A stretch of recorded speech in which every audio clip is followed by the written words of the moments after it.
Because she didn't know what to tell her children, she tried not to tell them anything. When they asked where their father was, she gave flimsy excuses. Yes, he came home last night, but he left while you were still asleep. He's working late, he's working early, he just stepped out, he'll be back soon. You just missed him, she found herself repeating. The strategy worked, for a few days at least, with the youngest three. They were all under 5 and were used to the world going about its strange business without them. But then there was Kelly. She was 8 and sharp-eyed, a good student who preferred English to Spanish and wanted to someday be a doctor, or maybe a gymnast, and who had a presidential candidate on television say he wanted to send people back to Mexico, where both her parents grew up. Kelly came home from school one day in October last year and demanded to know where her father was. Because his construction job started so early in the morning, Javier was usually the first home. That was part of how he and Kelly's mother, T, fell in love. They boarded in the same house more than a decade ago, when she was 19, and freshly arrived in South Florida, having followed her sister from their small village in southern Mexico. T, who is being identified by her first initial to shield her identity, quit school after 6th grade. She helped her parents plant corn and beans but dreamed of something better for herself and her infant son. She decided to leave him in her mother's care and support him from afar. Javier was from the same region, and because he finished work early, he cooked for her while she was still out in the Florida sun. The food was delicious and tasted like home. Soon they were a couple, and then Kelly was born, and her father, who fainted with anxiety in the birthing room, adored her, and she adored him back. He's late from work, T told her daughter. But Kelly wasn't having it. Before heading to school that morning, she saw a uniformed man come to the door and ask her mother for her father's passport. She heard her mother on the phone, asking what had happened, what to do. Don't lie to me, Kelly said, and started to cry. Where did they take him? What did he do? By now T knew. One of her first phone calls was to an immigrant advocate and former refugee named Nora Sandiego, who, in this poor area south of Miami, was the most powerful person in many people's worlds. She knew lawyers, county commissioners, even members of Congress. After T called her, Sandiego quickly discovered that Javier had been detained by the Department of Homeland Security. T didn't tell Kelly the details she had learned from Sandiego, or from Javier, when he was finally able to make a brief call, that they arrested him just a few yards away from their home, as he stood waiting for his ride to work. That now he was on the edge of the Everglades, in a gray and tan detention center adjacent to a state prison, a half-hour's drive away. A distance that, for T, had suddenly become unbridgeable. He was arrested, she told Kelly, simply. We have no papers to be here, like you do. Will they take me, too? Kelly asked. She didn't know what papers her mother was talking about, what this thing was that she had and her parents didn't. T didn't tell her daughter the other reason she called Sandiego. Across South Florida, T knew undocumented parents of citizen children were preparing for possible deportation by signing power of attorney forms that allowed Sandiego to step in should their own parenthood be interrupted by a surprise visit from Immigration and Customs Enforcement, or ICE. If they were taken away, at least Norita, as they called her, could provide stability while the family sorted out what to do. She could also sign forms on their children's behalf at school, or at the hospital, or in federal court. Sandiego's responsibilities extended to many hundreds of children, and we're growing all the time. Parents, some of whom had never met her in person, were desperate for any solution.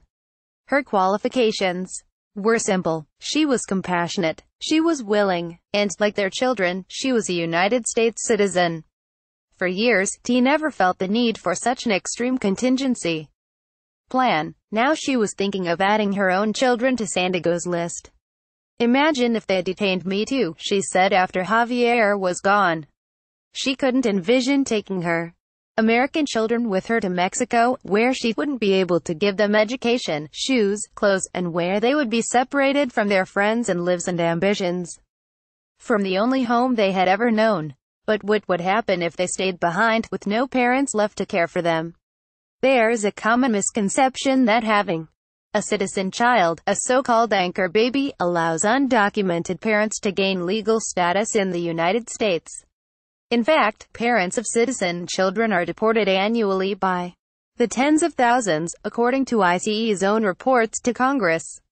Randy Capps, a demographer with the Migration Policy Institute, estimates that as many as a quarter of the people deported from the United States interior who are counted separately from those deported at a border are the parents of American children. Though immigration law prioritizes family connections, including legal status for the family members of Americans who petition on their behalf, children are the exception. They cannot, by law, petition for anyone until they turn 21, by which time, of course, they won't need their parents nearly as much. Gifts for children in San Diego's home. Christopher Morris v. For the New York Times. Families like Kelly's are known as mixed status, a reminder that the way we talk about immigration, with clear lines of legality separating groups of people, is often a fantasy. The reality is a world of families with separate legal statuses but intertwined fates. More than 4 million American children are estimated to have a parent in the country illegally. If deported, those parents face a difficult choice: take their children to a country they do not know, whose language they may not speak, and one that lacks the security and opportunities they have in the United States, or leave them behind, dividing the family. Courts have regularly responded to the argument that a parent's deportation will deny a child, as one lawyer put it, the right which she has as an American citizen to continue to reside in the United States, with the counter-argument that such children are not, in fact, deprived because they retain the right to stay in their country and the right to live with their parents, just not both at the same time. That's what I call a choiceless choice, says David B. Thronson, a professor at the Michigan State University College of Law, who helped found the Immigration Law Clinic. But it's a choice that's familiar to millions of families, including San Diego's. I lived that, she said one day when I met her at her office in the suburbs of Miami. They own a story stucco house that serves as the headquarters of the Nora San Diego Children Foundation. When she was 16, her parents sent her away from Nicaragua to escape the violence of its Civil War. Her family, she says, was targeted for opposing the Sandinistas. I feel like I am one of those kids, she continued, because I came with the same problem. I had my father and mother, but I was an orphan without them. Separate from their parents, they become orphans, like me. She remembers sobbing as she entered the country of her birth, receded from the plane window. When she left Nicaragua, San Diego went to Venezuela, then France, trying to get something legal, and in 1988 finally ended up in the United States, where the organization that helped her settle here offered her a job working with other refugees from Central America and advocating for their asylum. The Nicaraguan Adjustment and Central American Relief Act was passed in 1997. In Miami, she helped other immigrants with paperwork and resettlement matters, like looking for apartments or jobs. She also started a business of small nursing homes, which, along with a plant nursery, helps cover her foundation's bills. She never went back to Nicaragua, not even when her father was dying. He told her to stay in the United States and be safe. It was her country now, he said. As San Diego's reputation grew, it became common for strangers in Miami's immigrant communities to seek her out, asking for help. The requests opened San Diego's eyes to the depth of people's need. She remembers bringing 6 towels to a woman with 5 children, who was shocked at the abundance. So many. One call, in 2006, was for a new kind of assistance. A Peruvian woman, whom San Diego had never met, was being held in a detention center, and she wanted to give San Diego power of attorney to make decisions about her children's care. Unlike legal guardianship, which is conferred by a court, power of attorney forms don't involve a transfer of parental rights. Others in the center had warned her that if she didn't do something, she might lose her children to the child welfare system. San Diego doesn't know why the woman thought of her, but she felt honored and obligated by her trust. When she called, she had the papers signed and notarized already in my name. The Peruvian woman's children never called on San Diego, but word of what she had done got out. In 2009, a brother and sister, ages 9 and 11, showed up at San Diego's door with Their mother, they said, was in detention, and they weren't going to eat until she was released. Sandiego remembers the oldest, Cecia, now a student at Georgetown University, saying, "We'll stay with you," to which she replied, "But this is an office, baby." Still, she made a place for them. Jerry Ann, one of Sandiego's two biological daughters, recalled, "You were like, oh, they're going to stay the night," and then one night became forever. The children moved and they ended up staying for 6 years. The case attracted a lot of publicity and soon there was a steady of requests. That gave the perception to the people, probably, that I was accepting the power of attorney from everyone in the same situation. Sandiego said, "Many of the people who contacted Sandiego wanted only a temporary backup, a documented adult whom their kids could call in the moment of crisis to avoid ending up in the child welfare system." According to an ICE spokeswoman, ICE is committed to ensuring that the agency's immigration enforcement activities, including detention and removal, do not unnecessarily disrupt the parental rights of alien parents and legal guardians of minor children. But navigating the immigration and child welfare systems simultaneously can be difficult. Emily Butera, a senior policy advisor at the Women's Refugee Commission, told me that many parents have come to believe that they will lose their rights automatically. "We've started explicitly saying to people, your children are not the property of the U.S. government." Other parents planned for their children to stay with their undocumented friends or relatives, but wanted Sandiego to sign papers or fill official roles that they couldn't. Still others hoped that their children would live with her, maybe for the remainder of their childhoods, something Sandiego wasn't promising and worried that people assumed she was. But still, she never said no. When people came to her looking for help, Sandiego found it impossible to deny them. The numbers grew into the dozens, and then to the hundreds. "We never planned this," Sandiego said one day. "It was planned by nobody. It just came after the election of President Trump, who proposed a border wall and tighter enforcement of immigration law. More families than ever began asking for Sandiego's help. Some parents wanted her to be their child's backup guardian, while others simply wanted advice or help understanding what they called La Carta Poder, the power letter. "Hello señora," one message read in unpunctuated, hurried Spanish. "I live in North Carolina and I live in fear and stress. What do? I have 3 children and I don't go out and my husband does. What can we do?" Sandiego, now 52, tried to keep up with all the new requests for help and advice but shook her head at how often she failed. Several times, I saw her taking 2 calls at once, a cell phone held to each ear. In April, a volunteer updated Sandiego's spreadsheet of names and before she had finished, showed Sandiego a number that made her quail. "We are now at 1,089, she gasped. More than 1,000 kids who might call her at any moment to say that their parents were gone and they needed help figuring out what to do. I don't want to say that," Sandiego said. "It's too many kids." In the last few months with Mr. Trump, the increase is incredible. The latest count is 1,252. Sandiego's office is decorated with American and Nicaraguan flags and pictures of her, in neat makeup, her long auburn hair worn loose, meeting various politicians.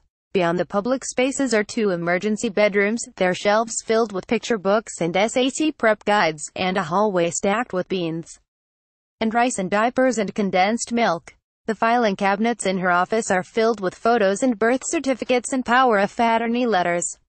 She opened one drawer of one cabinet and began flipping through folders of families, some of whom she still knew and some she'd never met and had only heard from once, in the form of a packet of documents and a note asking for help in case something happened.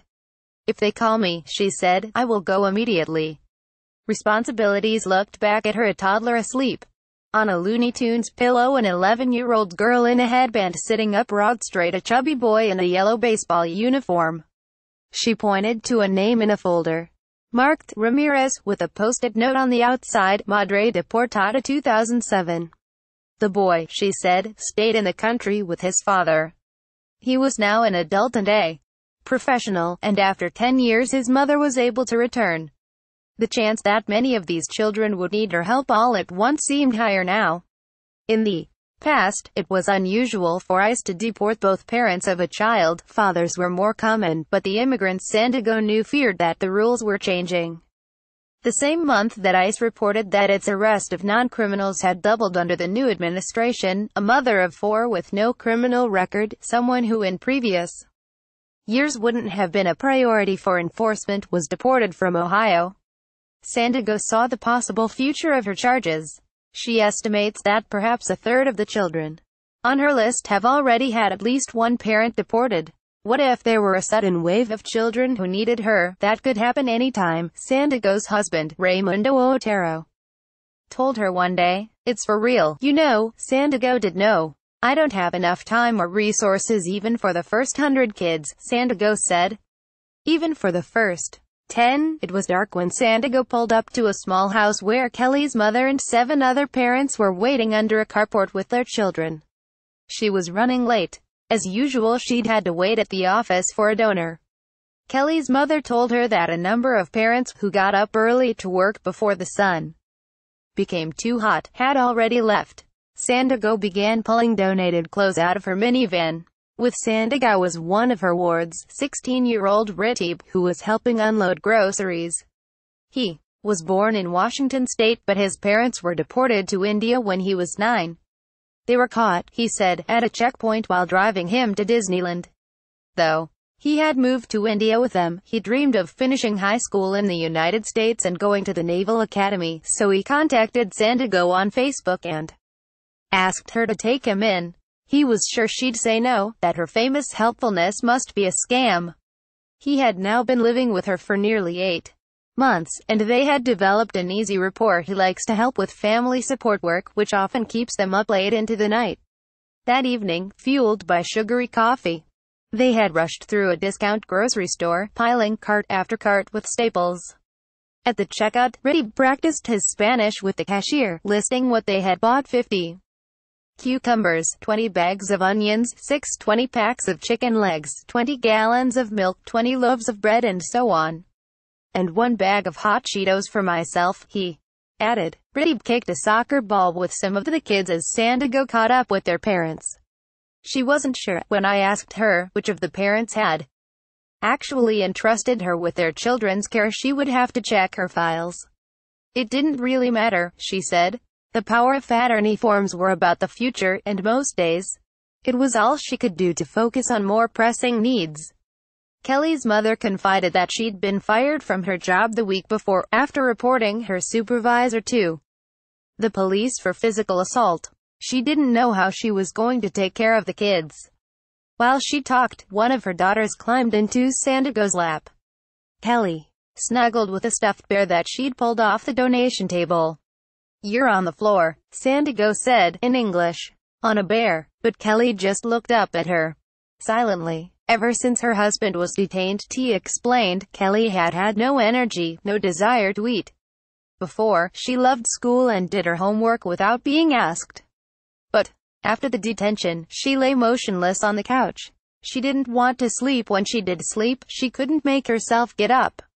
Within a week, her teacher called T to ask what was wrong, saying that Kelly was not the same student. She was always distracted, either staring at her fingernails or chewing on them. It's like she's not there, the teacher said. When T tried to make Kelly eat, she would cry and refuse. She had lost 5 pounds, a lot when you're supposed to be growing and you weigh only 45 pounds to begin with. T was sure Kelly was sick. She took her to a pediatrician, but there was nothing physically wrong. Why have you changed so much? She begged her child one day as they sat at the round wooden table squeezed between the couch and the kitchen, which she'd painted teal and pink in an effort at cheerfulness. Did something happen to you? Was it at school? Trust me, tell me, I want my dad. Kelly answered. I need him with me. Why did they take him? T hadn't considered that her husband's absence alone could change her daughter so profoundly. It was hard on everyone, of course. Even the younger kids had caught on enough to say, Mommy, they're going to take you too, whenever they saw a police car.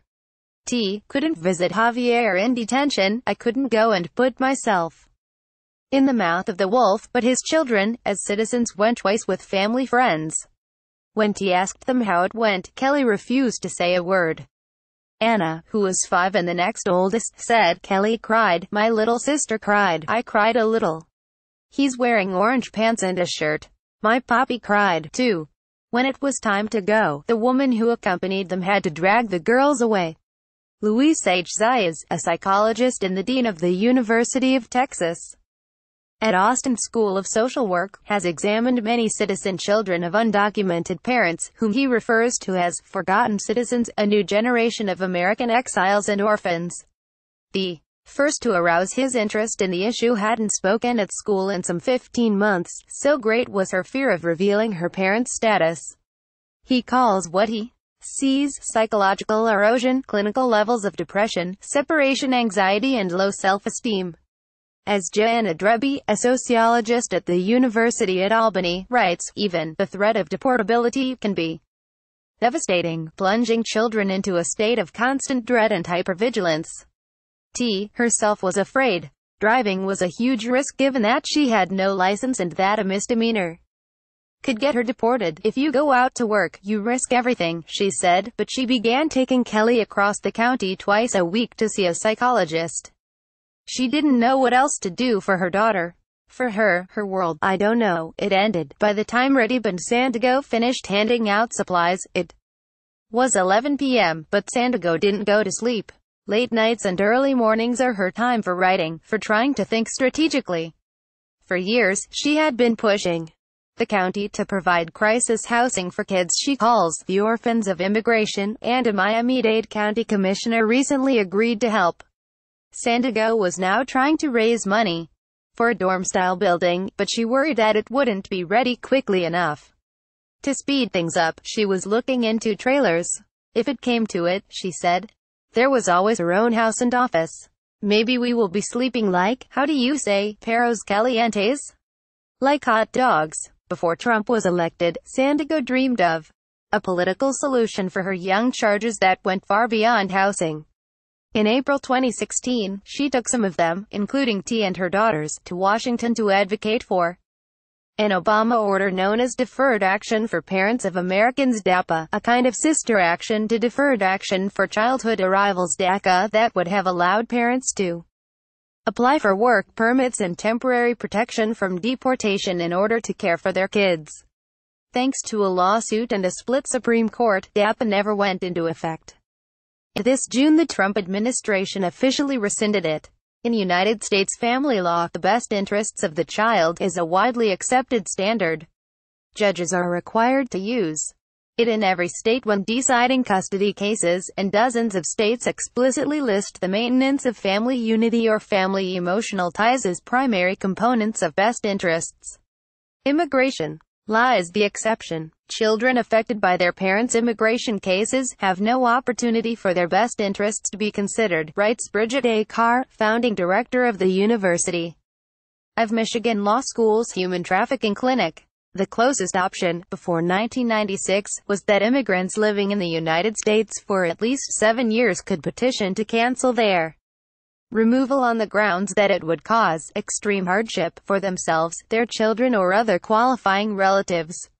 Acceptable reasons included war in the home country or serious medical needs. Hardships like being separated from your parents or having to leave your country usually didn't count, explains Thronson, of the Immigration Law Clinic, because that always happens in deportation. That's just your starting point. In the immigration overhaul of the mid-1990s, Congress made the standard even harder to meet, changing extreme hardship to exceptional and extremely unusual hardship, and imposing a limit of 4,000 cases a year. Alfonso Ovidoriz, a lawyer who works with Santiago, says he's lucky if one client qualifies a year. They should have said a nearly impossible hardship, he said. No one can withstand it generally speaking, under law, says Donald L. Schlemmer, an attorney specializing in immigration law. If there's some kind of wrong, there should be some kind of remedy, or at least you should have your day in court. But the Illegal Immigration Reform and Immigrant Responsibility Act, the same 1996 law that raised the standard for deportation relief, made it much more difficult to use class action lawsuits to challenge immigration policies. when Santiago tried filing a lawsuit in federal circuit court in 2007, on which Schlemmer worked. They were told that only the Supreme Court had jurisdiction to hear such cases. When she brought the case to the Supreme Court, the clerk replied with a letter explaining that there was no jurisdiction there either. Ovidora says that letter is their chance proof that citizen children, unconstitutionally, have nowhere to go for redress. Since Trump's election, Santiago has been combing through her list of children to see which would be good candidates for a class action lawsuit, something that might lead to the kind of law that helped the Central American refugees she worked with. She wants the suit to reflect the variety of children's experiences, some with both parents gone, some with one, some simply afraid of losing either. She put Redib's name on her list. He was so gregarious and happy to tell his story. I have the tunnels under the Congress memorized, he told me. She also added Valerie, 17, and Matthew, 15, a sister and brother born and raised in Fort Lauderdale whose undocumented parents took them to their home country, Colombia. Once there, they were threatened by people attempting to extort the family with its American ties. Their mother contacted Santiago on Facebook, asking her to take the children in. She explained that, if I don't do anything, her kids would be kidnapped or dead, Santiago says. Valerie was counting on being reunited with her parents through DAPA. When it failed, she says, all my hopes went down. I just started to cry. It was bad. Like other children in her situation, she has only one legal avenue: wait until she's not a child anymore, and then, when she has fewer needs but more rights, try to sponsor her parents for green cards to get her parents back. Valerie says, I have to wait until I'm 21. On a Sunday in June, T took her children to Santiago's office to sign papers. Some were permission forms. Santiago was about to take the kids on another advocacy trip to Washington. The other papers were power of attorney forms. T had decided she was ready to sign. A notary arrived, and T sat down next to him at Santiago's desk. Tu nombre y apellido, he asked her, and she spelled her name. Kelly, in jeans and a glittery t-shirt, leaned on her mother's shoulders, peering at the papers she was signing. Soon, though, she lost interest, and climbed into an armchair on top of her cousin Karina, also 8. The government is not respecting their rights, Karina's mother said, as the girls snuggled together in a YouTube video. No one mentioned it, but it was Father's Day. A few of the 1,252 American citizens, at last count, who may someday need Santiago's help. Photograph by Christopher Morris V. For the New York Times. Kelly was more animated than she had been a few months before. The psychologist had played games with her and explained, as Kelly put it, I need to get better so I can have more energy. I need to eat food so I can't be dead. But what helped the most, T thought, was when Javier was released from detention to return to Mexico. From there, he could at least talk to her on the phone every day. Still, things were hardly back to normal. Kelly had just failed the school year. She looked over at her mother signing the papers. Each day I get sadder and sadder, she said quietly. But I don't want to tell my mom because she could get worried about me. The notary stamped paper that showed how worried her mother already was. ¿Quién falta?, he asked, looking around. Who's next? Another family stepped forward, a couple and their 3 American sons, ages 3, 10 and 11. The youngest was wearing a Mickey Mouse hat. They drove from Broward County after learning on a local news segment the day before about Santiago and her willingness to serve as a guardian. Though they didn't need Santiago's help financially, they were thrilled to have an emergency plan to offer their sons before. We just told them not to answer the door when they came and knocked, the mother said. I don't know the truth, how scared they are, the father said. I imagine they are. The family took their turn with the notary, then stuck around to eat cake and sing happy birthday to Matthew, who was turning 15 that day, far from his parents. It's already my second birthday without them, he said. He misses them the most, he said, when he scores a goal at a soccer game. He sees friends with their parents. All the social media posts with parents, explained Valerie, embraces and pastel blue fingernail polish. Sometimes he asks me, why can't we be with them? And I'm like, I don't No, you're asking the wrong person. Valerie's phone rang. It was their mother, asking how the birthday was going. Valerie estimated it was the 10th call of the day from her. During the school year, the first ring always comes at 6 a.m., a long-distance version of the wake-ups that used to happen in person. 2 days later, 9 adults and 36 children gathered at Santiago's house to pack into 3 rented vans for the 18-hour drive to Washington. T tried to find space under a seat for a stroller. She was bringing all 4 daughters, while Santiago stood in front of local news cameras, speaking in Spanish. How can they be American citizens if in their own country they're treated so harshly? She asked. Kelly wandered into the frame, and Santiago pointed to her. Her father was deported, she said. It's very hard. Kelly noticed the cameras turning to her and darted away. We hope they'll listen to these American children, T's sister told Telemundo. Finally, space was found for all the diaper bags and suitcases and gallons of frozen milk. The kids lined up for a group photo around an American flag. The plan was to drive through the night, a challenge with so few licensable drivers. Among the adults, the vans pulled out past a small lineup of news cameras. A few minutes later, they were back. Santiago had gotten a call from the only English language station to respond to her news release. The cameraman was running late. Santiago agreed to redo the exit scene. For us, the English news is the most important, she said. Its viewers were the ones whom she most wanted to hear from, the children, their fellow citizens. Kelly and the others' duties spilled out of the van into the sunshine. Valerie, in her native teenage English, told the new camera the same things she'd told the others in Spanish about missing her parents, about how hard it was. She was proud that she'd finally learned to talk about them without crying. Then the children all climbed back inside for another try at reaching their nation's capital. The cameraman stood in the empty street for a long time, seeing them disappear. Brooke Jarvis is a contributing writer for the magazine.